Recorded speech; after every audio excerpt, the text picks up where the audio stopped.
à tous, bienvenue au flash de 18h sur la télévision du Burkina. Un grand coup dans l'univers de la diplomatie burkinabé. Le Burkina Faso vient de rompre sa coopération diplomatique avec la Chine-Taïwan. La déclaration a été faite ce matin par le ministre des Affaires étrangères du Burkina Faso. Juste après la déclaration de Alpha Bari, le point focal de la République de Chine populaire a organisé une séance de montée des couleurs à la représentation.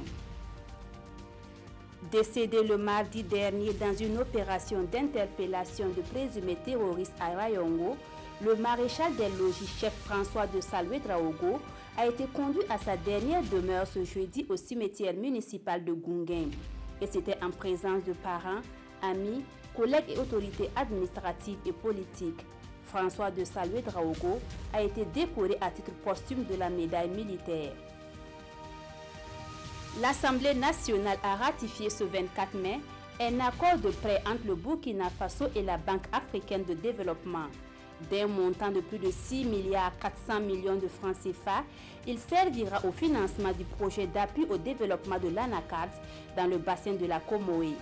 Le but de ce projet est de contribuer à la réduction de la pauvreté en milieu rural. Ne laissons personne de côté, engageons-nous dès maintenant à éliminer la fistule.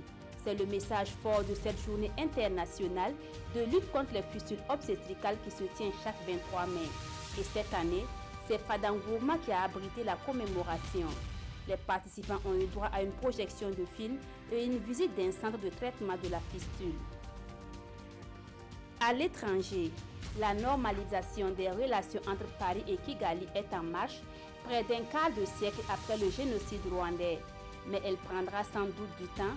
C'est le message qu'a fait passer Emmanuel Macron à Paul Kagame, reçu ce mercredi à l'Élysée pour la première fois depuis 2011. Il n'est pas encore question pour la France de rouvrir une ambassade au Rwanda, mais le président français a fait un geste en soutenant la candidature rwandaise à la francophonie. Voilà, c'est tout pour ce flash. Merci de l'avoir suivi. Le 19h de la télévision du Burkina, c'est dans moins d'une heure et ce sera avec Ismaël Diloma Sirima.